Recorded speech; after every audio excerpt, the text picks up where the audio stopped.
upload this to YouTube.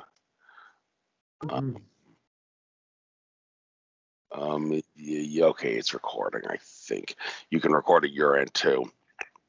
All right. This will have to be a half-hour show. I'm gonna have to go to work after this. So let's do all your specialties on the fly here. I'll do a 5, 4, 3, 2, 1 countdown, and then I'll say Richie Parrella. How do you pronounce your last name? Parrella. Parrella. Okay. Richie Parrella, welcome to Nature of Reality Radio, and I'll point out how I didn't get to go to your event at the Awaken Center, but I wanted to make up for that by giving you a chance to be a guest on my show. And I'd like you to explain who you are, primary source perspective, what you experienced in life that caused you the stuff that you do. Try to keep that a little brief so we can get into the sound therapy, sound healing, yoga stuff, Reiki, those subjects, maybe 5 minutes each on the fly, or maybe a little longer for each. So without further ado, 5, 4, 3, 2, 1. Richie Parrella, welcome to Nature of Reality Radio. I could have potentially gone to your event at the Awaken Center, the Plymouth Meeting Mall that Greg Campese was sponsoring and all that, but unfortunately I had to work that day, so I wasn't able to make it.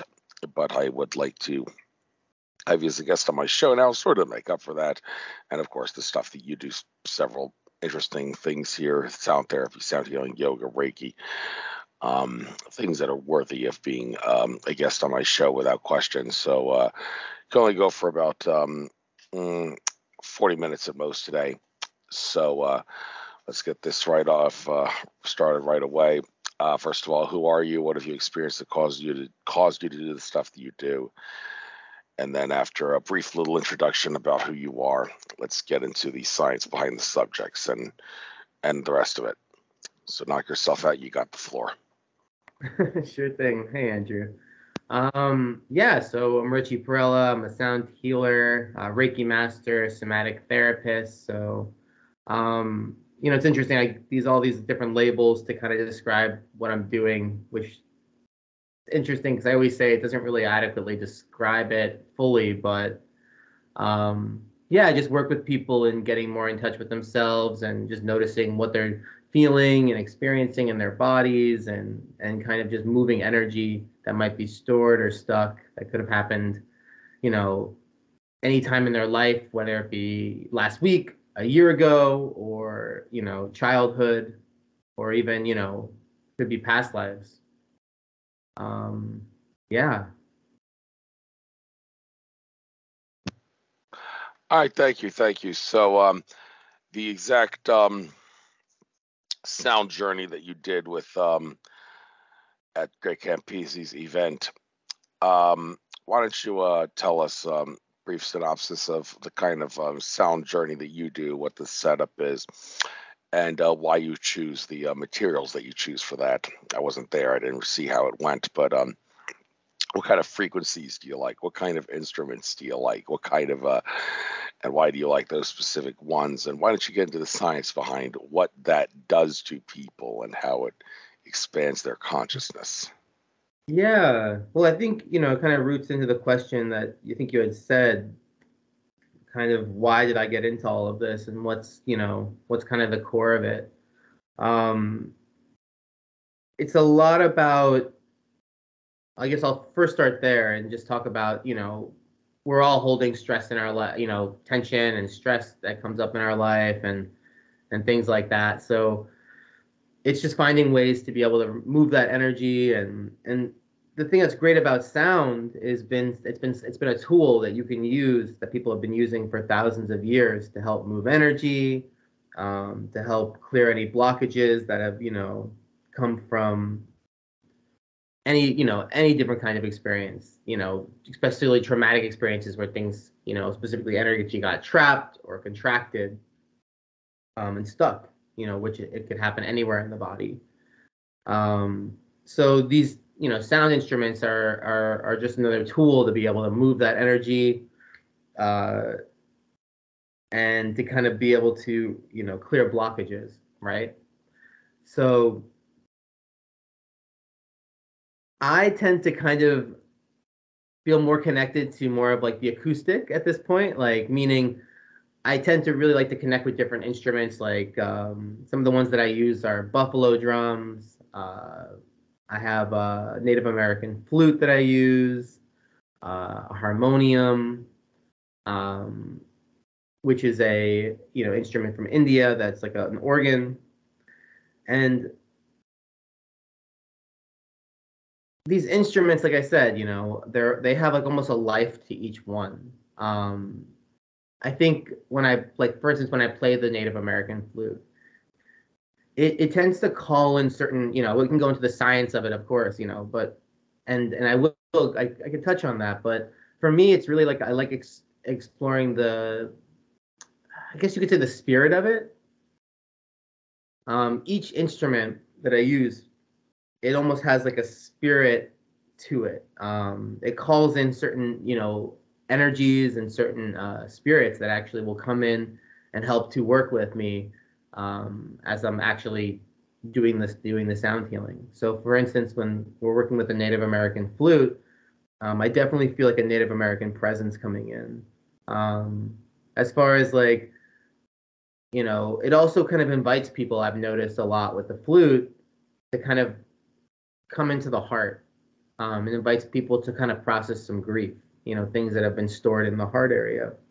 So, um, a lot of times when I'm doing the flute, I'll actually like see or kind of feel a Native American presence come in, and they're almost like gathering up this grief, this collective grief of the space, whether I'm working with a client one on one or if I'm working in a group.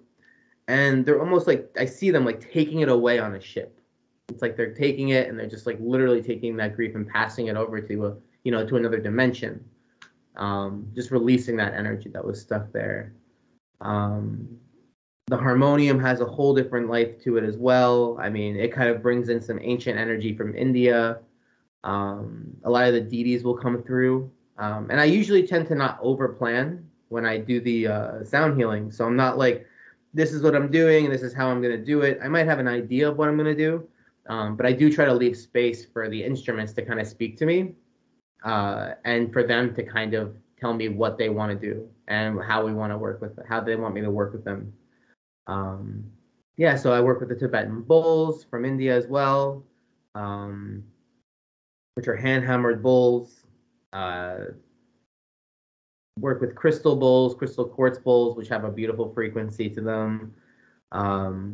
It's also nice to sing with them and pair with them because they like to be. I found they like to be resonated with. The thing about the crystal bowls is that they just stick to one tone. So to have my voice and have the different frequencies, it's almost like they kind of like will hold this masculine energy, like they'll be holding me, and then the sound, the voice comes through and kind of lets the voice dance a little bit. So it's really cool how they work together, and then I can feel the energy of people responding to it. They're releasing or energy is moving with them. So it's really like a beautiful dance between like what the instruments want and what people are holding and what wants to be moved in the experience. Yes, that instrument that you mentioned from India, what's it called? It's, The what, harmonium. the what? You broke up there for a moment. Yeah, it's called a harmonium. Never heard of it. Never heard of it before. Yeah, it's a pump organ. So, organs have been used for, even in churches, they've used organs to kind of uplift people and you think of like big churches with big organs, right? These are like little handheld pump organs that they would use in India, and they travel. People would travel around playing them in classical Indian music, but they also used it in kirtan, which is a practice of devotional singing. Yeah. Right, and of course the Native American flute, can't ignore that instrument. Absolutely love that instrument. Heard it many times at some of the events that I've gone to in Arizona. It has a very very therapeutic feeling to it indeed. Are there any specific frequencies that any of your instruments emanate that are very prominent in your work that you like to use often? Specific tones, specific frequencies, specific notes? Any ones that, yeah, get into that for a moment. Sure. I mean, that's not really like the way that I tend to, I guess you could say, look at it. That's just not, I'm more of like a intuitive feeling kind of practitioner, but they do use, if you want to talk about the F key, obviously a frequency that resonates with the heart. The Native Americans have always used, that's kind of their traditional key. So the flute that I have is in the key of F. It's a traditional Native American tone. And then, yeah, I kind of do try to, when I'm working with the bowls specifically, the crystal bowls, based on each tone has a different frequency that's more connected to, like, one's going to be more connected to grounding or to the root chakra. So when I'm working with that one, it's kind of cool how I'll pair up the root chakra bowl, and then I'll do chants over them specific that are very rooting. Like, for instance, Ganesha. Ganesha is considered to be a very rooting energy, or deity out of India. So singing a Ganesh chant is perfect, obviously, if you're doing something that's all about root chakra. So I'll use that key and then kind of sing something that's very, invoking of that energy. Same thing, heart chakra. I'll do like the Loco Samasta Sukino Baba too, which is a very heart-centered chant, and kind of pair that up with the heart chakra tone. So, they do come in handy, understanding that, but yeah, it does come in handy. And a lot of the times for me, it's just about feeling what's the energy of the space that wants to be kind of, and what instrument wants to come in for that. All right, switching gears for a moment. Reiki is another thing that you are into, and I have tried to. I haven't taken any Reiki classes, but I have gone to some events where Reiki is offered. Circle of Miracles Center is one place in particular that offers free Reiki on, I think it's the first or the second Tuesday of every month. I haven't been there in a little while, but they actually tried to encourage me to get involved with the Reiki healing myself, even though I don't have any experience in it from a class standpoint. But they told me, don't worry about that. Just envision yourself doing the energy, believe you can do the energy, and let the angels, guides, and spirits help you throughout the process. But if it's that simple, why does anybody need to take a class to learn how to do Reiki if if it's as simple as those people claim it is when they tell me just do it, just try yourself to do Reiki on someone and just trust the process. All right, well, if you just trust the process, then why would you have to need to take a class? I guess that's the question that that I need to ask you. Yeah, I mean, what comes through as you said that, there's a couple pieces. In Ayurveda, which is another science, it's a science out of India that I've studied. It's a science of life, they say. But they would talk about a thing called prajnaparada, which is crimes against our own wisdom. And what that means is most sickness or disease and struggles in our life come from, we know what the right thing to do is and the thing that would be best for us, and then we choose to do something else. Whether that be, mostly it's usually rooted in desire, right? Like, I know I shouldn't have that extra serving of potatoes, but damn, that potato tasted really good, and I'm going to have another serving. So it's kind of more of like, when it comes to Reiki, it's like, yeah, we all have the capacity to heal ourselves. You know, we all have the energy, the ability to heal using our hands. Like we have a chakra in our hands, right? And we can use that energy to bring healing, to bring presence to our bodies, to help us to do that to other people, to animals, to plants. And we have that channel at like our Shashumna, our channel that energy is moving through, and all the channels in our hands and our bodies to be able to bring healing. The thing is, we don't always give ourselves space and time to do that. And most of us, you know, we're kind of rooted in the things that we're doing, and this is how we're going to do it, and this is what we've done yesterday, and we're going to do it tomorrow. So to get ourselves to create that space and time to do it, to give ourselves that time, and also time to like calm down and let that energy move through us, I think that's more of where we struggle as human beings. So we all have the capacity to heal, but do we give ourselves the space and time? Do we do what we know we need, right? Like we know we need rest, but then we work anyways, right? Because of some belief in our head or experience that says that we should.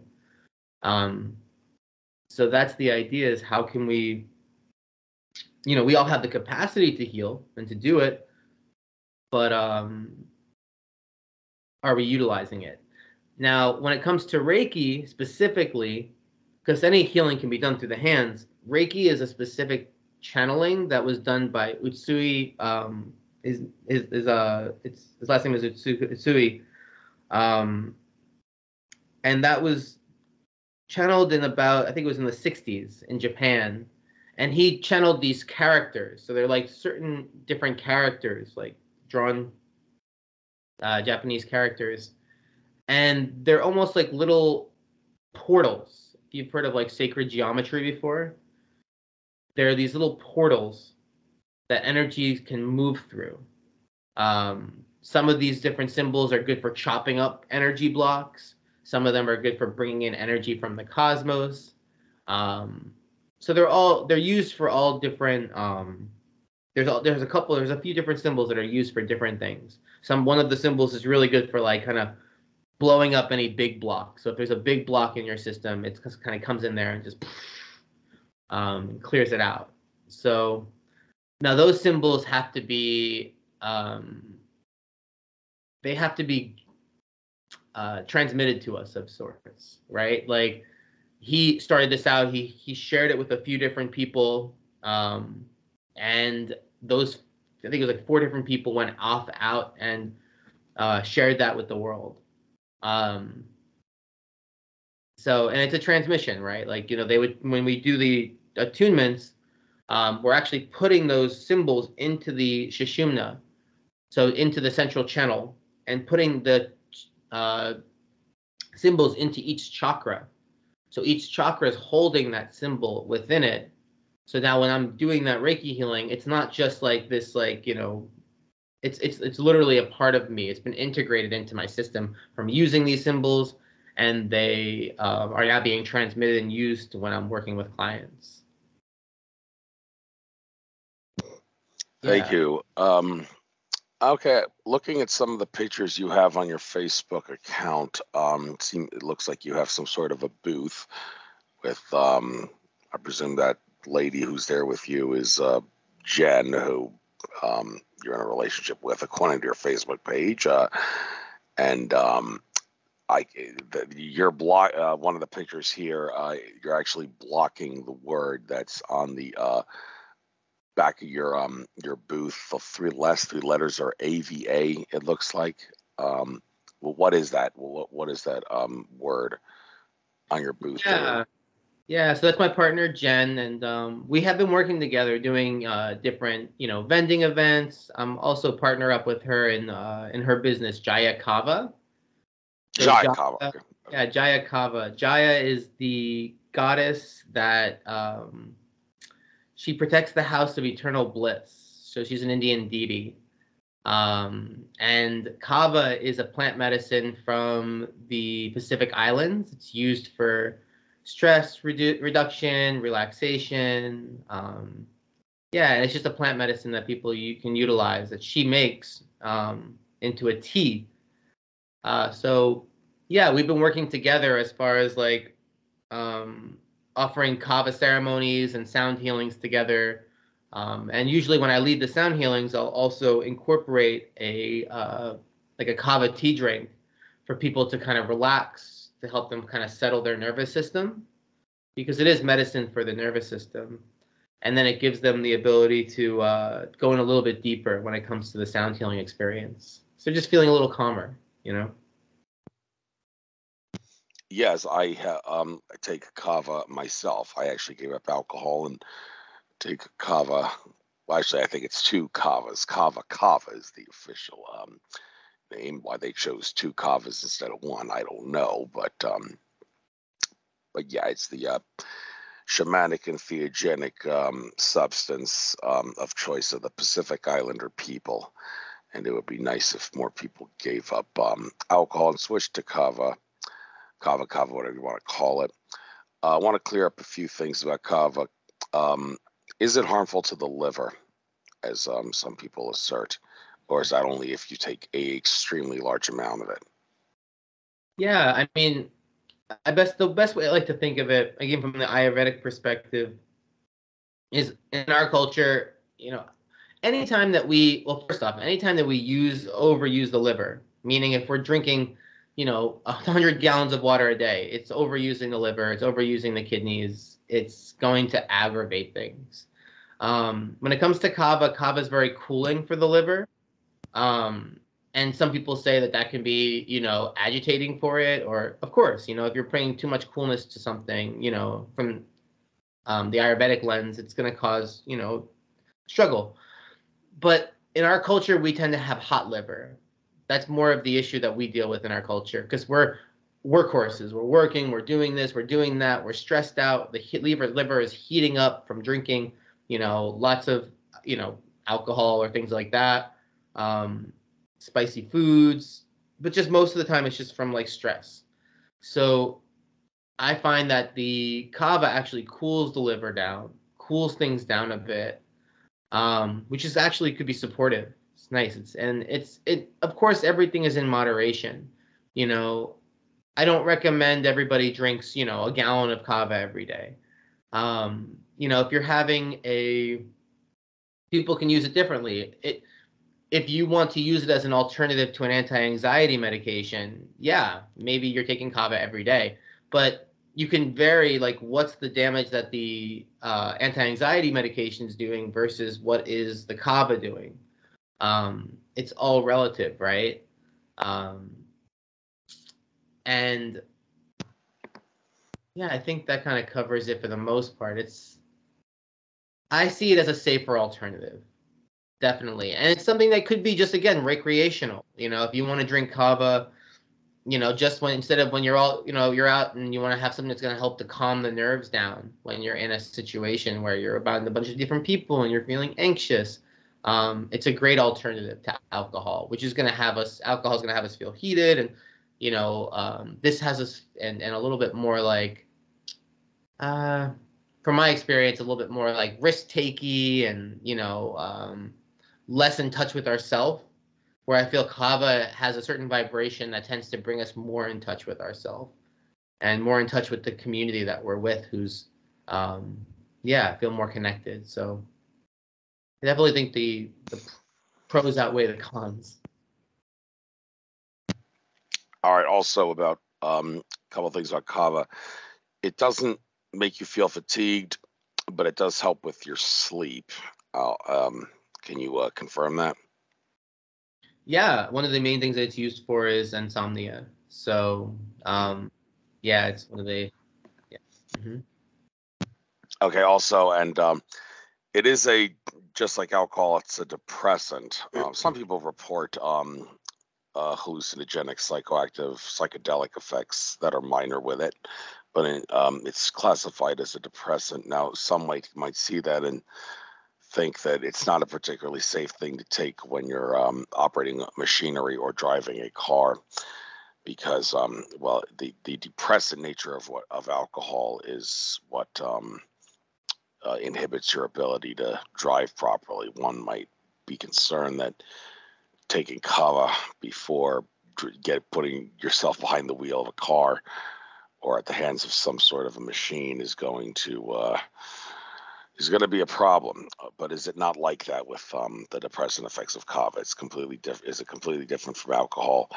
Have they actually tried having people under the influence of kava drive a car and seen whether it's dangerous or safe?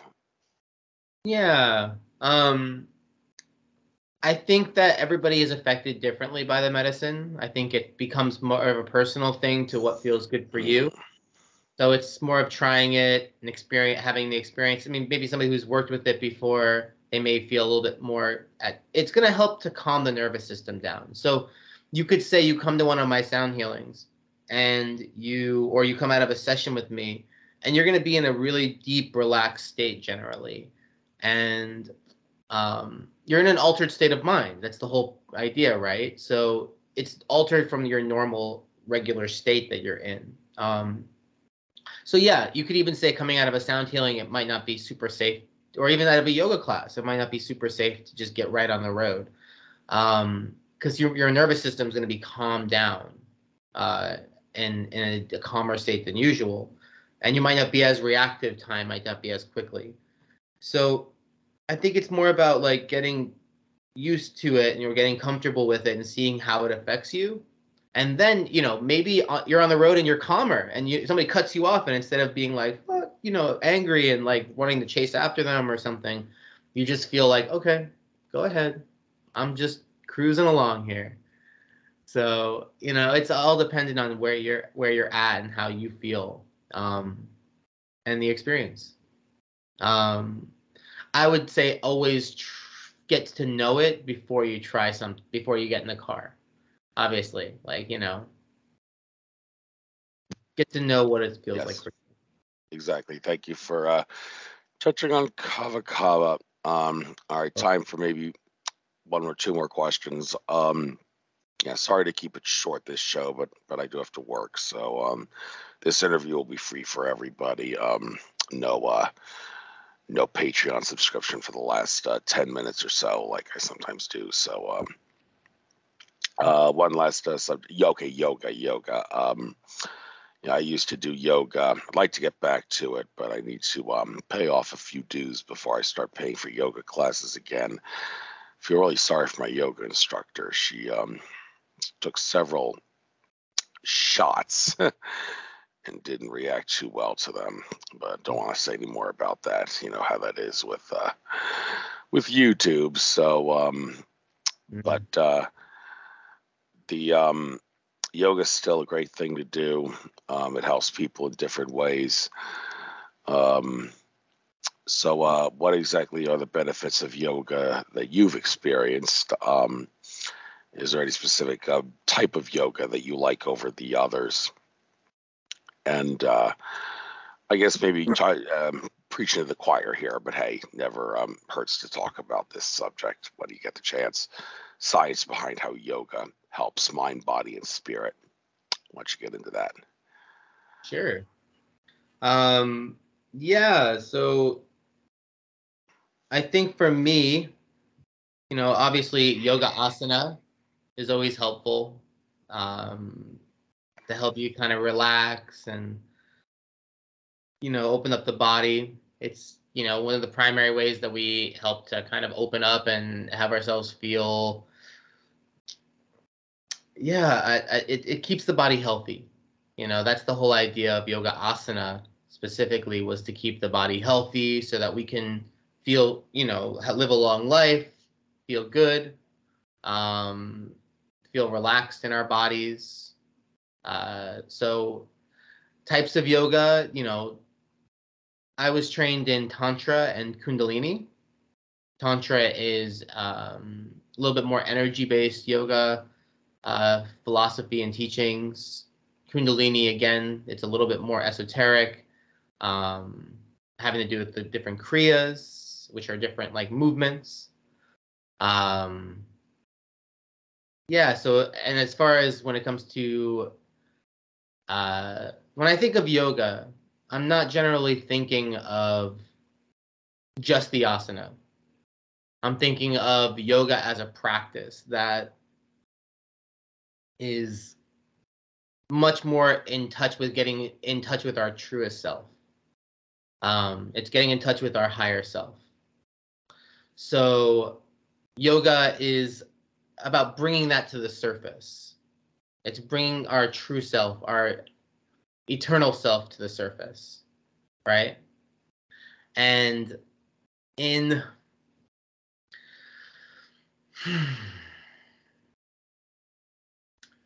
it's almost like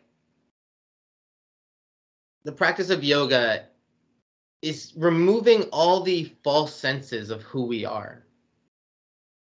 It's noticing, like, you might have this reaction as a human being, right? We're human beings, we're physical human beings, animals, that we have reactions constantly all day long to different stimuluses, right? I don't like that. I like that. I don't like this situation. This is annoying to me. I want to bite this person. I want to fight this person. All these different reactions that are happening all the time. And there's a belief that that's who we are, that that's our eternal nature, that's our actual nature. But that's not who we are. And yoga is a practice that gets us in touch with who we really are, which is beyond all of that. It's that we are eternal beings that are connected and we're one with each other. And yoga, whether it be devotional yoga, which is singing and chanting and coming from that more of like a devotional prayer type of practice, which is more of the bhakti, faith of yoga. That is a beautiful practice. Even the singing that I'm doing, the chanting that I'm doing, and the sound healings is all rooted in kind of in those ancient philosophies of devotion, which is one they say it's the quickest path to enlightenment, is through just being completely open-heartedly devotional to something, whether it be a goddess, whether it be a song, whether it be to humanity and its evolution. So that is a form of yoga that brings us to our path to enlightenment. There's the path of knowledge, right? And that's about information, like having all of the knowledge and understanding to be able to come to that state of oneness through understanding something, whether it be, you could be an engineer and you just understand engineering and you really get it. And if you break it down to its most, deepest forms of understanding, it will bring you to a state of enlightenment. So, because it is completely transferable, that understanding of engineering is an understanding of the universal principles, and that's an understanding of self. So that again yokes us into this sense of oneness. So there's many different paths with yoga to find that sense of self. Service. My partner is like the most beautiful example of karma yogi. She has been a woman who has served and been of service to people her whole life, and she's amazing as she has become such an enlightened being through that service to humanity and to serving people. And she does it in such a way of like, she doesn't even recognize that she's like, there's no expectation. She's just there to serve people, and it's beautiful. And and people can feel that. They know when you're there to serve them versus you're there to get something from them, and you can feel it. It's a real feeling. And when we're doing it from a place of no expectation and we're serving, there's a sense of just oneness that comes in. There's a connection that you feel. And your vibration will raise just from being it. So there's lots of different forms of yoga. And then there's, of course, asana, which is going to be helpful for the body in that simple way. And it will also bring us to enlightenment, or those higher vibrations just from that movement and that connection but it's all about the connection to self. It's not just exercise. It really is about finding our eternal nature of who we are versus,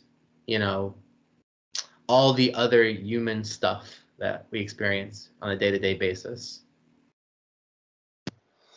Lovely way to put it. And I guess that may explain why yoga seems so much different when it's done in a group setting rather than just doing it in front of a computer with an instructor that's on it like a YouTube video. It just feels different when you're with people. I guess that because it connects us with everything. So it's better done that way in a group setting. So All right, kind of reached the half-hour point, I guess. Like I said, this interview, because it's not very long, will be free for everybody.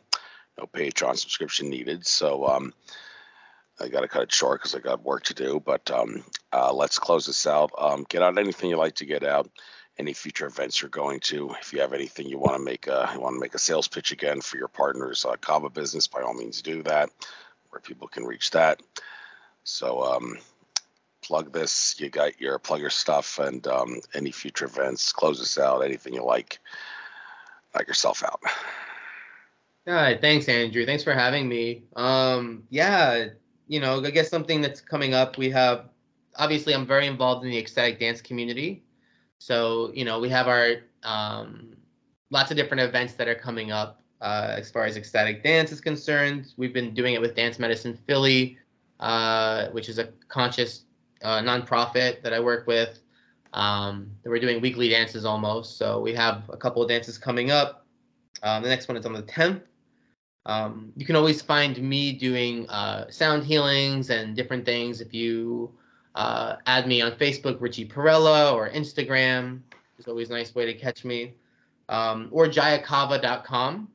My partner Jen she posts most of the events that are coming, and so there's a whole section there for that. Or you can add Jayakava on Instagram to keep up with that as well. As far as the space in Greg's space up at the Awaken Center, we're going to be doing an ecstatic dance there on the 22nd, Friday the 22nd. So if you want to catch that, that'll be our first dance at the mall. So it's cool. It's bringing in people who've maybe never done this before, or people who would never be open to doing something like this. So it's at the Plymouth Meeting Mall on the 22nd. That'll be the next ecstatic dance that me and Jen will be putting on there. And then of course New Year's ecstatic dance. We're going to be doing a New Year's ecstatic dance at the Lithuanian Music Hall with Dance Medicine Philly. So you can check out that as well. And then if you want to do private sessions, I do them for Reiki or sound healing or coaching as well. I've been to some of those ecstatic dance events. Although I must say, I think it's better when they do those on the beach or rather than in some indoor place in the dead of winter. It's better when done outside, but it's great that you guys would do that year round anyway. So try to get to some of those. I will. But again, I'm a little financially stricken at the moment, so it's kind of limited. But I guess if I keep it local, it shouldn't be a problem. Can you please spell Jayakava? Because like I said, you're blocking out the sign on that picture. So just to make sure people, if they want to visit that site, can actually get there. How do you spell that? So it's JAYAKAVA.com. Jayakava. Yeah. Right. And then, of course, I want to put this out there because you even said it just now. Any of the events that we host, please reach out if you're ever having any financial struggles. Because me and, all the practitioners I generally work with, we're trying to make it accessible for everyone.